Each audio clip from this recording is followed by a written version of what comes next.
As the shock of the September 11 attacks reverberated across the globe, 3 years earlier in East Africa, terrorists had killed hundreds of people in simultaneous bomb attacks at the U.S. embassies in Kenya and Tanzania.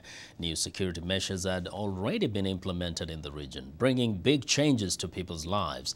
Joining us now on the phone from Nairobi, Kenya, is Barak Muluka, an analyst and renowned publisher. Mr. Muluka, welcome to In Focus. Now, thank you, Vincent. Yes, please describe how life was in Nairobi before and then after the 1998 bombings there. Yes, I think 1998 was clearly a watershed in the area of security in the country, in Kenya, and to a greater extent the entire East African region. Because that was the moment when the country had its first brush with terrorism at the American embassy, as you correctly observed. Prior to that, everything was fairly easy going, starting right with the embassy itself, which was situated right in the middle of the city center of Nairobi.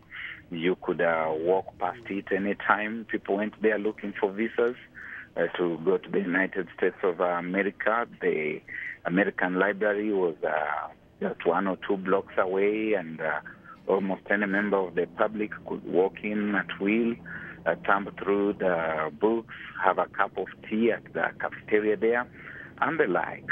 And so generally it was all easy going, but that was a moment when the nation, particularly the urban centers, were woken up to the reality that is terrorism. Before that, those were things that we read of in the newspapers and saw images of on television, almost as if they were otherworldly things.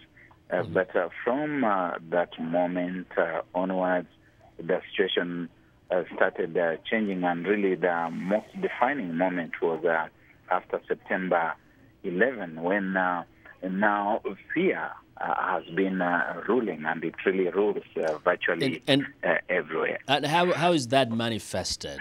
In which areas particularly would you say that now fear seems to rule, and it has really transformed the way people conduct themselves and their lives in Nairobi and other parts of East Africa?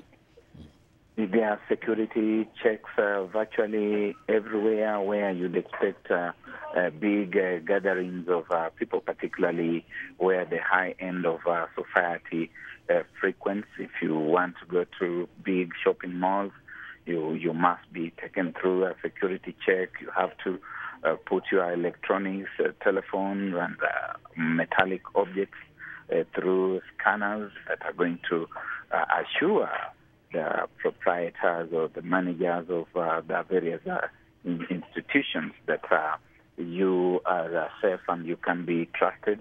You can't get on board an aircraft without being frisked. You can't get to any of the major hotels without being frisked. Even your car has got to undergo a thorough check. You have to open the boot for them to inspect it and ensure that you are not carrying anything dangerous. You got some buildings which have, for that matter, basement parking space that's no longer in use, because you'll remember that the bomb blast at the American embassy was via a pickup van, which was driven into the basement parking before it was detonated.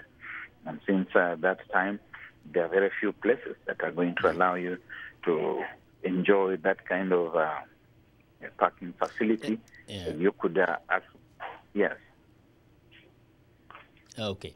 Hello? Yes, so thank you very much. Thank you very much. That's all the time we have for that conversation. Thanks a lot, Barak. Thank you, Vincent. Yeah, that's Mr. Muluka, who joined us today on In Focus. Mr. Muluka is a political analyst and publisher in Nairobi, Kenya.